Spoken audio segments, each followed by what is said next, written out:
Tem um texto que nós vamos fazer uso nesta manhã.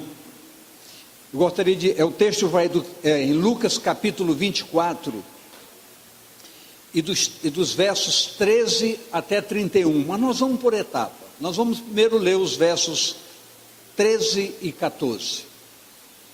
E eis que no mesmo dia iam dois dele para uma aldeia que distava de Jerusalém 60 estágios, cujo nome era Emaús. E iam falando entre si de tudo aquilo que havia sucedido. Pai, nós queremos que, através da ação do Teu Espírito, o entendimento possa brotar e alcançar nossas mentes e corações, para que, mergulhados profundamente na essência da Tua palavra, possamos subtrair dessa palavra, extrair dessa palavra e trazer para o nosso ser tudo aquilo que é uma informação revelada capaz de motivar o nosso entendimento para as coisas que dizem respeito ao reino de Deus.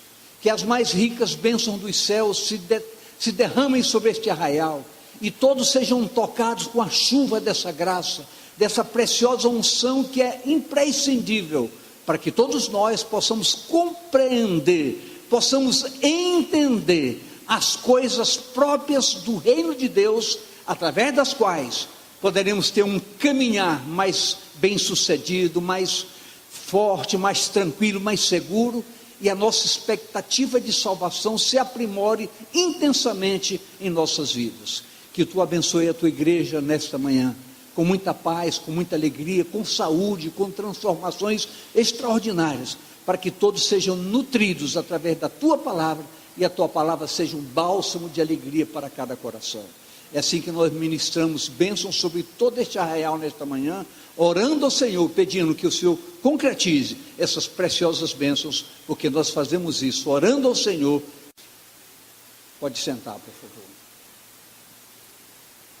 O conteúdo da palavra antecedente a esse texto mostra fatos categóricos em que Jesus ensinava os seus discípulos toda uma rota de um caminhar consequente no que diz respeito aos seus propósitos. Mas, naquele momento ali, os discípulos, após aprenderem tantas coisas de Jesus, estavam atônitos. Por quê? Porque Jesus havia sido crucificado, morto, e estava na expectativa do que poderia acontecer em decorrência de tudo isso.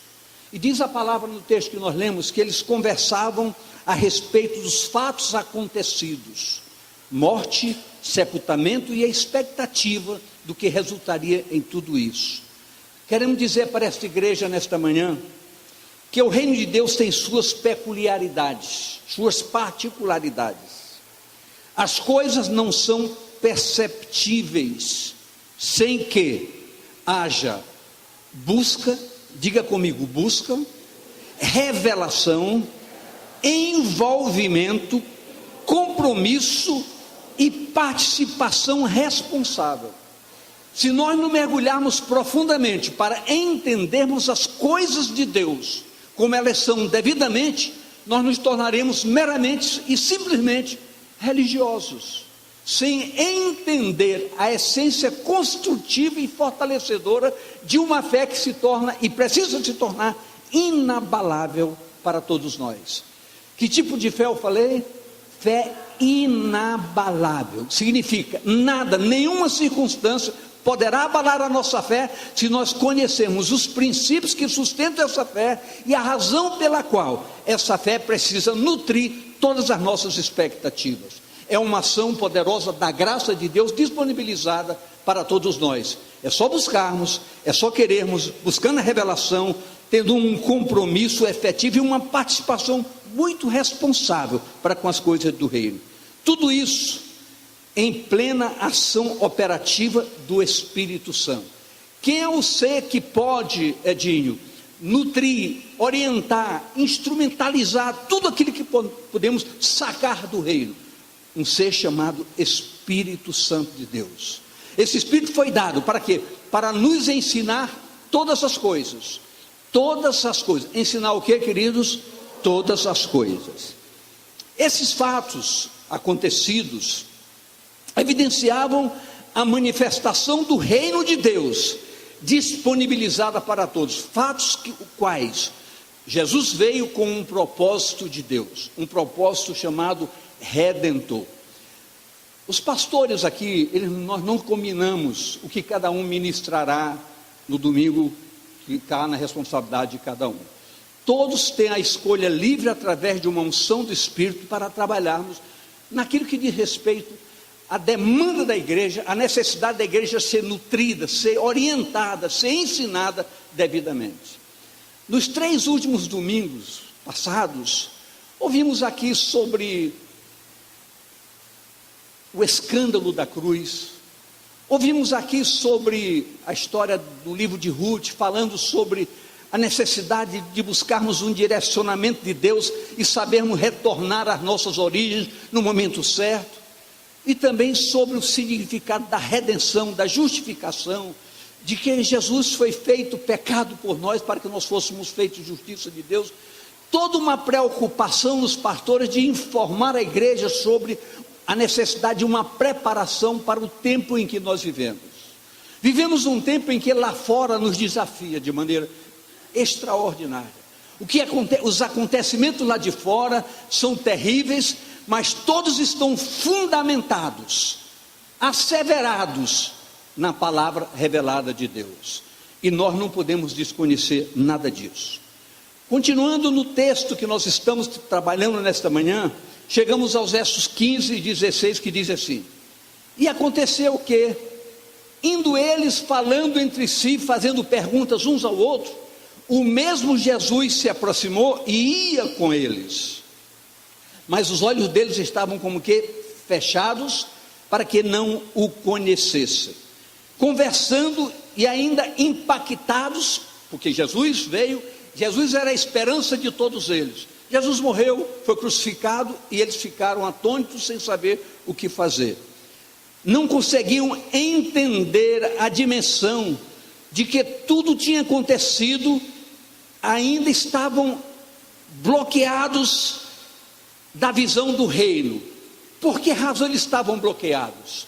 Porque como Jesus ainda não tinha morrido, não tinha voltado ao Pai e mandado a unção, a presença do Espírito Santo, eles não tinham o devido entendimento do que significava e do que significa para nós a cruz do Calvário.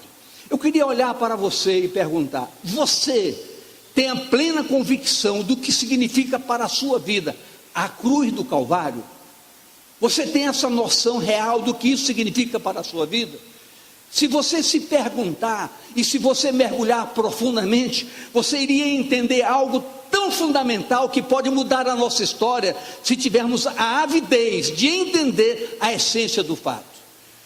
A cruz estava ali porque a cruz era um lugar de escândalo, era um lugar de pagar dívidas terríveis.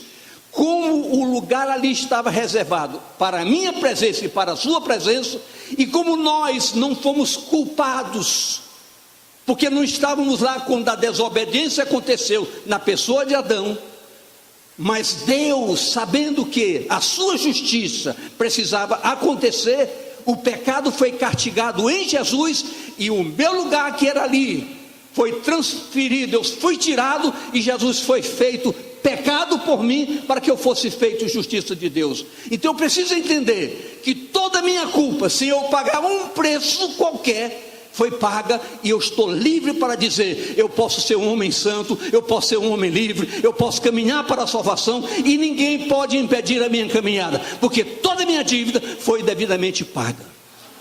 Se nós entendermos a dimensão disso, quando se fala em amor, nós vamos pensar 2 vezes, porque isso é uma essência de amor. Quando nós ouvirmos falar de verdade, podemos entender: isso foi a maior verdade já concretizada em toda a história da humanidade. E quando precisamos falar de vida, podemos entender que Jesus realmente trouxe para nós a essência da vida que estava perdida, morta por delitos e por causa de pecados. Então nós precisamos entender que aqueles acontecimentos estavam ali maculando a ideia dos próprios discípulos.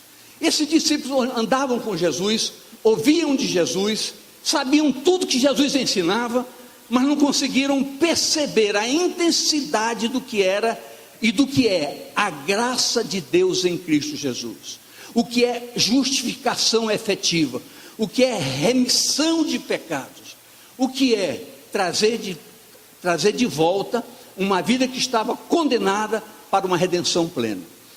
Mas quando nós mergulhamos intensamente na palavra e procuramos entender tudo isso, o efeito religioso começa a desaparecer e começa a acrescentar para o nosso entendimento a razão real de sermos a igreja do Senhor Jesus, de sermos pessoas qualificadas e chamadas para serem pessoas diferentes. Eu queria que você olhasse a pessoa do seu lado, olhasse nos seus olhos e dissesse: você foi chamada ou chamado a ser uma pessoa diferente.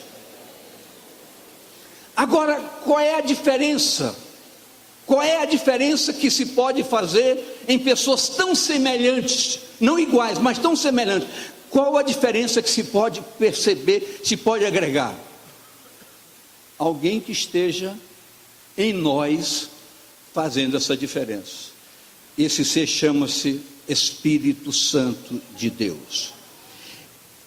O discernimento, elemento básico para a verdadeira igreja, não tinha a dinâmica necessária pela falta da unção, que lhe permitiria adentrar em tal recinto. Porque quando nós falamos que nós precisamos ter um conhecimento mais perfeito, mais aperfeiçoado do reino de Deus, humanamente ninguém conseguirá isso se não for através de um levar, de um conduzir, de um elemento que pode nos pegar e nos transportar para esse entendimento chamado Espírito Santo de Deus. Falar sobre Espírito Santo, querido, não é mostrar uma regra matemática que eu possa dizer 2 mais 2 são 4. Não, falar sobre Espírito Santo de Deus demanda contrição, demanda um quebrantamento, demanda uma simplicidade, demanda uma humildade singular, para que nós possamos adentrar em recintos que não são naturais. Eu acho extremamente importante num púlpito você trazer uma palavra em que você, ao abrir a boca, o povo já está dizendo amém, aleluia, porque são palavras que mexem com a coisa natural, mexem com sensibilidade. Mas quando você quer entrar num recinto mais aprofundado, isso é preciso, em primeiro lugar, coragem. Segundo lugar, conhecimento da verdade. Terceiro lugar, determinação e propósito. Porque para chegar agora e falar sobre redenção, falar sobre morte na cruz, falar sobre ressurreição, falar sobre os nossos pecados perdoados, falar sobre salvação, é coisa que demanda uma seriedade muito grande, demanda contrição, demanda atenção, demanda a busca de um conhecimento além do natural. É preciso então que nós entendamos que chegou a hora da igreja sair da mesmice, chegou a hora da igreja dar passos mais fortes, mais consolidados, para que nós possamos entender que tudo que acontece ao nosso redor, tudo que está acontecendo no Brasil e fora do Brasil, o que está acontecendo da insegurança, desses movimentos que estão sendo aproveitados para a destruição, para afrontas, para meter medo a todo mundo, para que nós entendamos que tudo isso está acontecendo lá fora, mas que existe um revestimento poderoso para salvaguardar a chamada verdadeira igreja do Senhor Jesus. É preciso que nós saibamos isso, é preciso que nós possamos estar seguros. Hoje, já falamos aqui isso uma vez, podemos repetir, os nossos filhos vão para a escola, nossos netos vão para a escola, nós não ficamos preocupados, não sabemos se vão voltar, se vão ser assaltados, nós temos que entender que chegou a hora de nós sairmos da linguagem para a atitude, e saber que a nossa oração tem um revestimento de poder, que pode guardar nossos filhos, pode guardar nossos netos, pode guardar nossas vidas, nós possamos sair e voltar certos, que nada nos acontecerá, porque há um Deus do céu que está além das coisas naturais. É preciso que cheguemos a esse ponto, a essa segurança. Isso, querido, não é o púlpito que nos ensina. Isso não é simplesmente a palavra que nos ensina. Isso é uma comunhão de relacionamento com Deus que nos agrega todo esse patamar de confiança, de segurança e de tranquilidade. O verso 17 diz o seguinte: e ele lhes disse, Jesus que estava caminhando com ele: que palavras são essas que caminhando trocai entre vós, e por que estáis tristes? Interpelados por Jesus, pararam preocupados e tristes. Essa é a fisionomia da sociedade que não consegue ver além do natural. É preciso que nós, como igreja do Senhor Jesus, nós como o que, queridos? Como igreja do Senhor Jesus, consigamos, e muito além de tudo isso, entender o verdadeiro escândalo da cruz. Por que eu digo escândalo da cruz? Porque ser colocado na cruz era escândalo para os judeus. Foi dito aqui, foi mostrado aqui que Jesus foi levado à cruz sem roupa, sem nada. Era um verdadeiro escândalo. Por quê? Porque ele estava sendo humilhado no meu lugar. Ele estava sendo maltratado no meu lugar. Ele estava sendo escorraçado no meu lugar. E eu preciso entender isso para hoje. Muito embora pudesse estar triste por causa disso, mas pelo contrário, nós temos que estar alegre, porque o preço foi pago. E nós temos uma rota aberta, um caminho aberto para uma convicção plena de que salvação não é uma promessa, não é uma palavra aleatória, é uma palavra definida e determinada para todo aquele que crê. Eu acredito na minha salvação.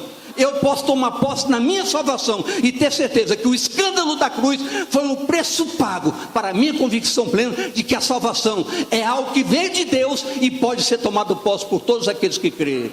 Eu pergunto a você: você pode tomar posse da salvação? Você pode tomar posse nessa manhã e dizer: eu posso tomar posse da salvação eterna? Isso é fundamental, isso faz diferença, isso tira toda a fisionomia da igreja religiosa para uma igreja convicta de quem ela é e do que ela pode ser através do poder da graça de Deus, da pessoa do Senhor Jesus.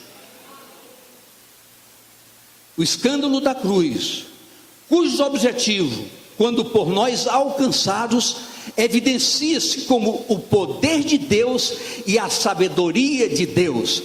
É como diz 1 Coríntios 1, 23 e 24, que diz assim: mas nós pregamos a Cristo crucificado, que é escândalo para os judeus e loucura para os gregos, mas para os que são chamados, para quem? Para os que são chamados, tanto judeus como gregos, lhes pregamos a Cristo, o poder de Deus, a sabedoria de Deus, a ação operativa de Deus, para mudar toda a fisionomia religiosa numa fisionomia convicta de que somos homens e mulheres de Deus efetivamente. A campanha que nós estamos levando a termo nessa igreja, de 4 momentos especiais de oração por dia, 6 da manhã, meio-dia, 18 horas, 24 horas, é um chamamento para todos nós aprimorarmos o nosso maior relacionamento com Deus, uma consagração efetiva, porque muitas vezes nós estamos aqui, queridos, mas nós ainda estamos presos em cargas do passado. Muitas pessoas estão aqui, mas ainda estão vítimas de um passado que nem ela mesma consegue perdoar. Mas esse Espírito que nos permitiu trazer essa campanha de oração é para levar essa igreja, pastor Marcelo, a um patamar de uma consciência plena, de que nós podemos andar como santos de Deus, como perfeitos em Deus. É uma palavra desafiadora, mas eu quero dizer para essa igreja que é uma palavra séria e que não é brincadeira. Quando se fala e pergunta assim: você é um santo? Que resposta você daria? Você é uma pessoa perfeita? Você também lhe perguntaria como? Eu lhe digo uma coisa: a palavra de Deus me desafia além do normal, além do natural. Sabe por quê, irmão Célnia? Porque a palavra está dizendo que Deus nos chama dizendo: sede vós santo como eu sou santo, sede vós perfeitos como eu sou perfeito. Eu pergunto: se Deus abre esse espaço de tanta simplicidade para me chamar a essa condição, por que eu vou duvidar que eu não posso ser? Eu preciso acreditar que eu posso ser.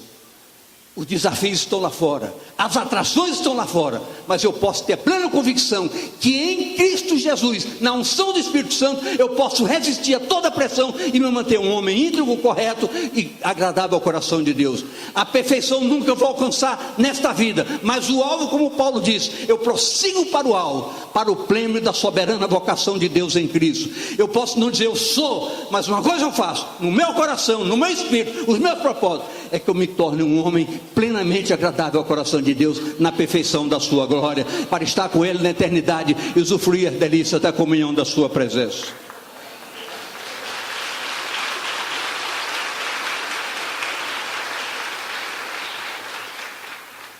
A palavra é sempre um desafio para todos nós.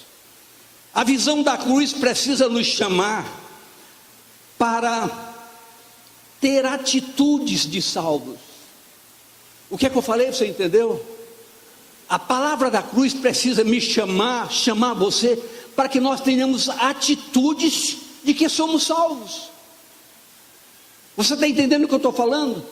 Quem aqui acredita que pode ser salvo? Então eu faço uma pergunta para você: por que você não tem atitude de quem já toma posse dessa salvação? Você está guardando tempo? Que tempo você está guardando? O amanhã, o depois de amanhã? A palavra de Deus diz que o amanhã não lhe pertence. Então eu tenho que entender que se eu creio que eu posso ter uma vida de salvo, eu tenho que começar a viver como salvo a partir de agora. Eu preciso entender isso. Diga à pessoa do seu lado: você precisa entender isso, você precisa compreender isso, você precisa viver isso, ter a atitude de salvo. Precisamos estar mais perto do Senhor, sabendo que Ele não apenas nos ama, mas quer nos mostrar muito mais do que tudo isso. Vamos aos versos 18 a 20. E respondendo um, cujo nome era Cleopas, disse: és tu peregrino em Jerusalém, e não sabe as coisas que nela têm sucedido nesses dias? E ele lhe perguntou: quais? Jesus falando com eles: quais? E eles lhe disseram: as que dizem respeito a Jesus, o Nazareno, que foi um profeta poderoso em obras e palavras diante de Deus e de todo o povo. E com os principais dos sacerdotes, os nossos príncipes o entregaram à condenação de morte e o crucificaram. Os discípulos entenderam que Jesus era poderoso em palavras, poderoso em obras, fazia sinais, prodígios, maravilhas. Acreditavam em tudo isso porque viam Jesus fazer. Mas quando Jesus morreu na cruz, foi crucificado, foi preso, esquartejado, maltratado, foi o escândalo da cruz, eles amorteceram. Cleopas, sem reconhecer que era Jesus que caminhava com ele, lhe falou: ignoras as ocorrências desses últimos dias em Jerusalém? Quais? Perguntou Jesus. Jesus Nazareno foi condenado à morte e crucificado. Eu quero dizer, igreja, é preciso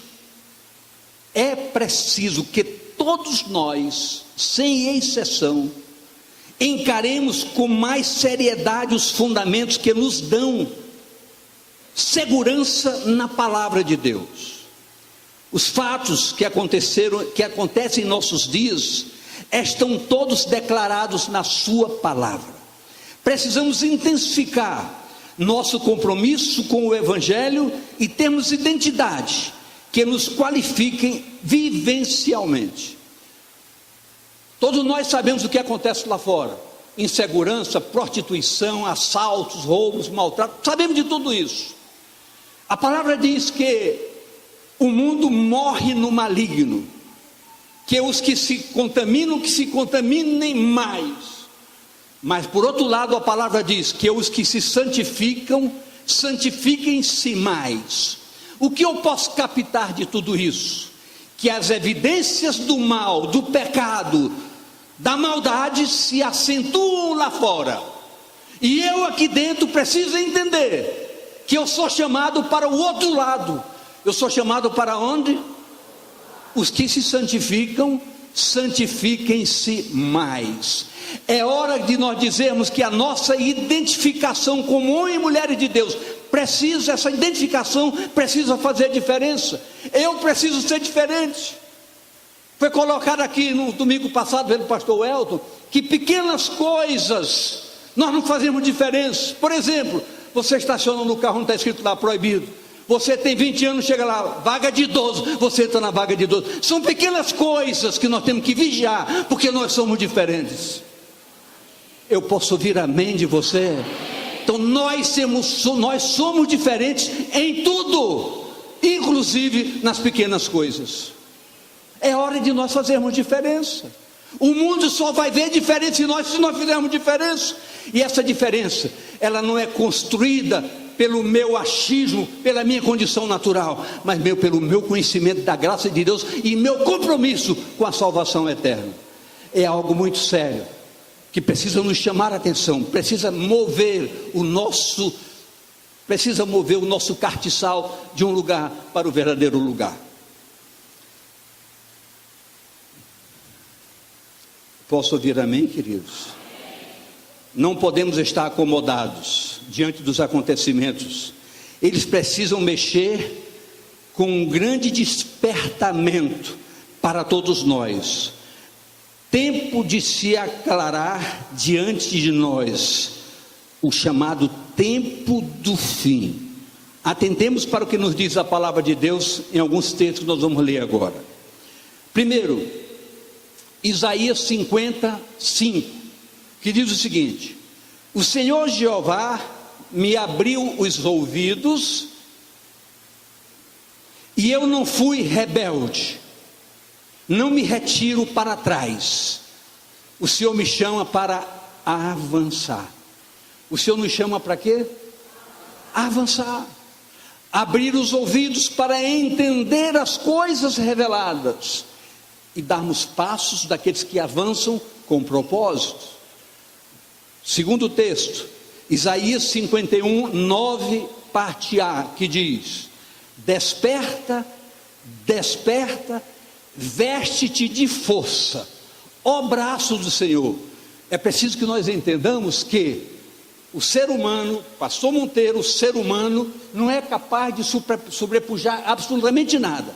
Mas esse homem, como um ser humano, revestido da unção do Espírito Santo de Deus, ele se torna capaz de superar tantas coisas e ser mais que vencedor em Cristo Jesus.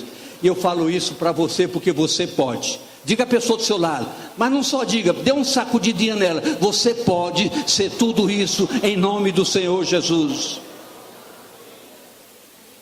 Terceiro texto, Efésios 5,14, que diz: pelo que diz, desperta, ó tu que dormes, e levanta-te dentre os mortos, e Cristo te esclarecerá. Por quê? Porque você estava morto em delito e pecado, mas você foi ressuscitado pelo escândalo da cruz. Sua vida é diferente, sua vida mudou, os fundamentos são outros, você tem alicerces sólidos para consubstanciar a sua jornada segura.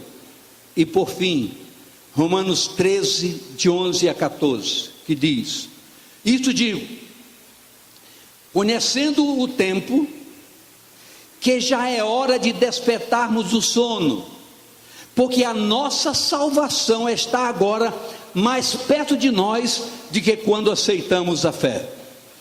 Por exemplo, 1, 2, 3, 4, 5. Nós estamos 5 segundos mais perto da nossa salvação. E a Bíblia diz que cada momento que passa, eu preciso aperfeiçoar, porque ela se aproxima. Eu preciso estar habilitado nessa santidade e nesse propósito desejado da perfeição. E diz mais: a noite é passada e o dia é chegado. Rejeitemos, pois, as obras das trevas e vistamo-nos das armas da luz. Andemos honestamente. Andemos como? Grave bem isso, honestamente. Ser honesto é ser honesto, somente isso. Como de dia, não em glutonarias, não em bebedeiras, nem em desonestidades, nem em dissoluções, nem em contendas e invejas, mas revesti-vos do Senhor Jesus, e não tenhais cuidado da carne em suas concupiscências. falou concupiscência da carne. Todo desejo da carne precisa ser controlado por nós. Todo anseio da carne precisa ser controlado por nós. Porque muitas vezes somos vítimas da carne, mas nós não estamos sujeitos à carne, nós estamos sujeitos ao Espírito. E quem anda em Espírito sobrepuja as obras da carne com autoridade espiritual sobre sua vida. Versos 21 a 24 do texto de Lucas. E nós esperávamos que fosse ele, falando sobre Jesus, o que remisse a Israel.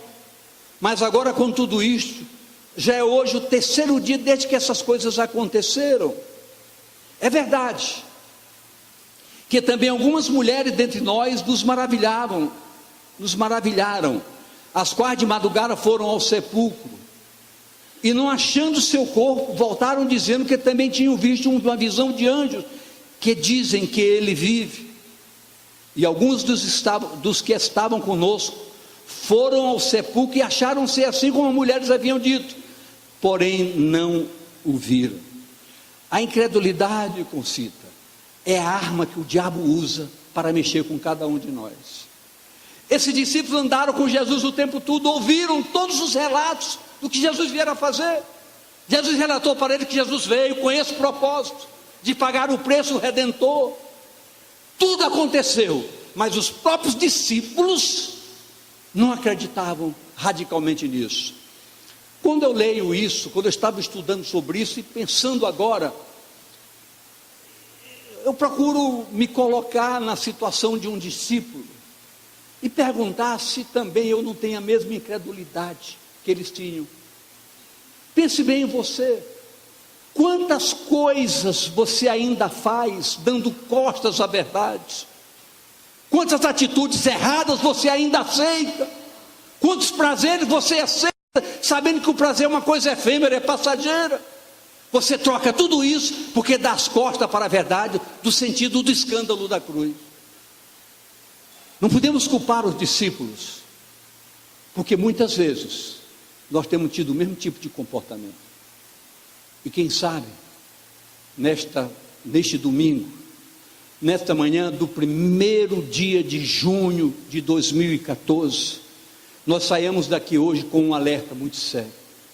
É tempo de despertar do sono e aclarar na nossa mente, no nosso entendimento, que não podemos, por hipótese alguma, dar costas à verdade do Evangelho, por uma única razão: satisfazer minha razão e minha vontade, e o meu querer. Eu estou certo, eu estou com minha razão, eu estou com o meu direito. Dane-se minha razão, dane-se meu direito. O Evangelho é o Evangelho, quer eu queira, quer não. A graça de Deus sobrepuja todas as minhas razões e me mostra que só uma razão: crer nesse Deus e glorificar o seu nome para tomar posse da redenção final.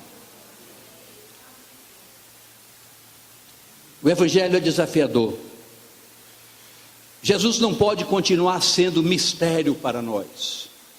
A igreja precisa de maturidade. Qual foi a palavra que eu usei agora?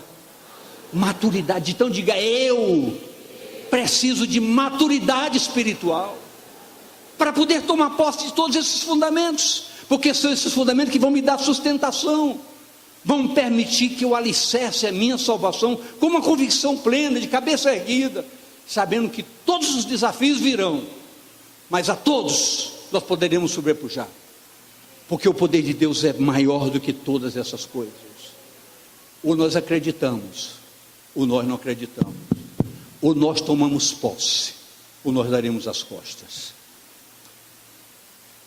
Colossenses 1:26. O mistério que estava oculto desde todos os séculos, em todas as gerações, e que agora foi manifesto aos seus santos. Jesus era um mistério, mas a graça de Deus através das epístolas foi uma ação divina para revelar toda essa verdade e permitir que os discípulos saíssem do anonimato e pudessem dar as caras para a verdade. E é hora, queridos, de nós termos uma identidade. É hora do seu vizinho saber que você é um homem de Deus e você é uma mulher de Deus. Chegou a hora de você vai ao supermercado, quando vai ao caixa, se lhe tratam mal, é hora de você mostrar que você é diferente.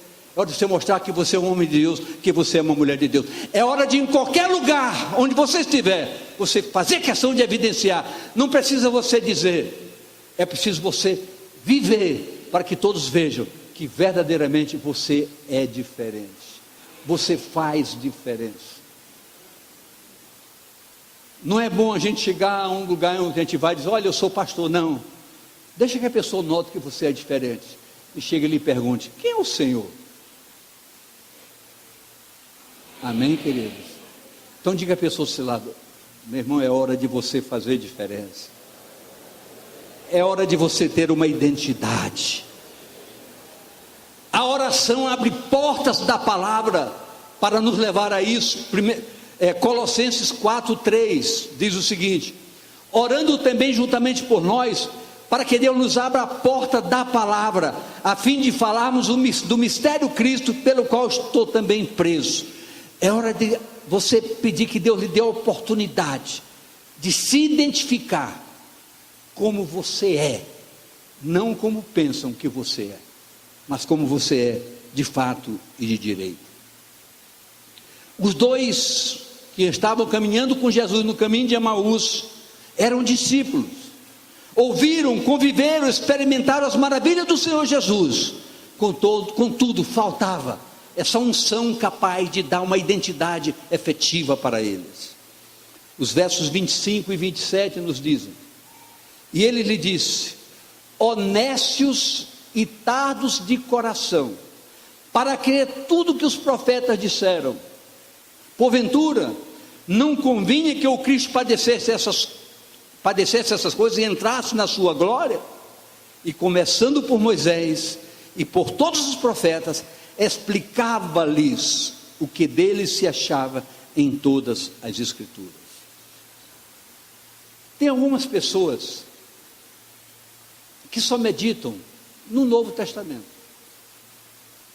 É como uma caixinha e um periquito, metendo o bico para tirar na aventura. Não ande com a aventura com a palavra, medite na palavra. Pegue toda a palavra e transforme em fundamento, que você vai conhecer toda a revelação aqui registrada. E você conhecendo a revelação, você sai de andar pisando no firme do solo, você vai começar a andar pisando nas nuvens, quando você entender que a revelação leva você aos lugares altos. Não seja mais usador de periquitos, use o seu propósito, para que Deus fale profundamente e lhe revele os fundamentos da palavra.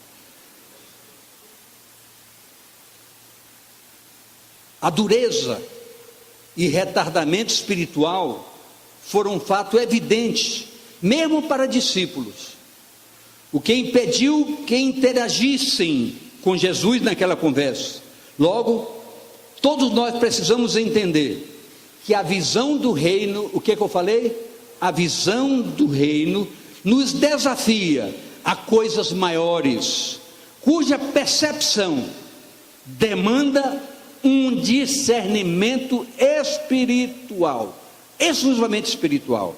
É como nos diz 1 Coríntios 2,14, que está escrito aqui: ora, o homem natural não compreende as coisas do Espírito de Deus, porque lhe parecem loucura, e não pode entendê-las, porque elas se discernem espiritualmente.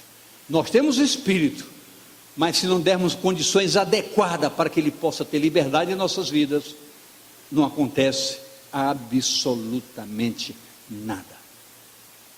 Você pode dizer amém? Amém. Versos 28 a 31. E chegaram à aldeia para onde iam, e ele fez como que ia passar para mais longe, e eles o constrangeram dizendo: fica conosco, porque já é tarde, e já declinou o dia. E entrou para ficar com eles. E aconteceu que, estando com eles à mesa, tomando o pão, o abençoou e partiu e lhe deu. Abriram-se-lhe então os olhos e o conheceram, e ele desapareceu-lhes. Igreja, O despertamento espiritual que todos nós precisamos buscar intensamente foi focado na exposição da palavra de Jesus a seus 2 discípulos naquele período, naquele momento.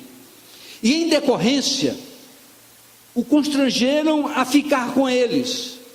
Precisamos efetivamente ter uma visão muito clara, uma vida envolvida com a graça de Deus que nos permita constranger essa presença de Jesus sempre conosco. Queridos, talvez agora eu esteja falando em algo que extrapole os limites naturais. Falar que asseverar ou permitir que essa presença real da graça de Deus em nossas vidas seja constante é um desafio dos mais sérios em nossos dias. É muito fácil para nós estarmos aqui hoje, trancados num templo, falando sobre as coisas de Deus, irmão Edson. É muito fácil. Agora, vá lá fora, ser igual ao que você é aqui dentro. Vá lá fora. Só que esse entendimento precisa bater na nossa porta com veemência. Nós precisamos ser as mesmas pessoas, aonde quer que nós estejamos. É isso que vai dizer que nós somos diferentes. Quando nós fazemos diferença pela nossa postura, pela nossa maneira de ser. E eu sei, sem sofisma algum, que eu estou falando uma coisa extremamente difícil para todos nós. Mas como se pode ser santo lá fora? Quando eu quero dizer, para eu entender, para você entender, só vai para o céu quem é santo. E chega a hora de nós sermos santos, aonde é que nós estejamos. Na realidade, Jesus queria ser demandado pelos seus 2 discípulos. Ele fez com que ele ia passar de ano, mas ele queria ser chamado. Ele fazia questão de ser chamado. Eu preciso chamá-lo para estar na minha vida constantemente, continuadamente. Assim é Jesus, também para conosco, para comigo, para você. Quando buscado e recebido, as coisas acontecem na dimensão necessária. Eu só vou entender coisas de Deus, não é ouvindo um testemunho, não é alguém aqui subindo ou trazendo alguém para contar um testemunho precioso, não é ouvindo o testemunho da senhora que foi curada, foi trabalhada pelo Senhor, foi liberta. Não é isso que vai transformar a minha vida. O que transforma a minha vida é a minha experiência pessoal com Ele. Eu dizer, aconteceu comigo, Ele fez comigo, aconteceu na minha vida. Eu posso ouvir amém? Pergunta ao seu lado, a pessoa do seu lado, já aconteceu alguma coisa com você? Eu quero dizer que após esse encontro, os 2 discípulos voltaram para Jerusalém, totalmente diferente de como eles estavam indo para Emaús. Largaram sua jornada e voltaram atrás, como aconteceu com Noemi. Largou, voltou atrás. Voltou atrás. Por que ele voltou atrás? Porque houve um despertamento na sua mente. Após esse encontro, os discípulos voltaram para Jerusalém e com a evidência dos fatos comprobatórios da ressurreição e reprogramaram seus entendimentos. Agora não apenas sabiam que Jesus morreu e foi crucificado, Jesus foi crucificado e morreu na cruz. Não, agora eles ficaram sabendo que Jesus havia ressuscitado. Não era uma promessa. Então eles retrocederam e introspectaram um novo entendimento de que a revelação da palavra prometida pelos profetas era uma realidade viva e verdadeira.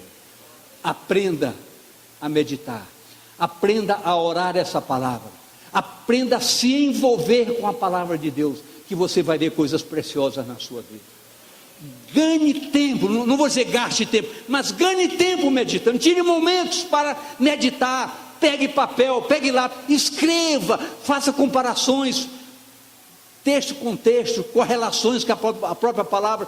Pegue o dicionário bíblico do seu lado e faça as correlações, e você vai ver que as coisas são perfeitamente entendíveis, perceptíveis, porque o Espírito nos revela até a intimidade do Pai. É hora, portanto, igreja, para todos nós de reprogramarmos nossa busca da cidadania do reino. O que eu falei? Reprogramarmos nossa busca, nosso entrosamento na cidadania do reino de Deus. Todos nós, eu, você, todos nós. Novas atitudes, um novo posicionamento. É hora de tomarmos posse da salvação na sua plenitude. Escute, não está aí, mas vou pedir para você colocar 2 Coríntios 5, de 15 a 17. Quero concluir com a leitura desse texto, para que você repense o seu entendimento, para que você reprograme sua postura, para que você reavalie sua determinação. E ele morreu por todos, para que os que vivem não vivam mais para si, mas para aqueles que por eles morreu e ressuscitou. Assim que daqui por diante, de hoje em diante, a ninguém conhecemos segundo a carne, ainda que também tenhamos conhecido Cristo segundo a carne, contudo agora já não conhecemos desse modo. Assim, fique de pé, por favor. Se alguém está em Cristo, nova criatura é. As coisas velhas já passaram, eis que tudo se fez novo.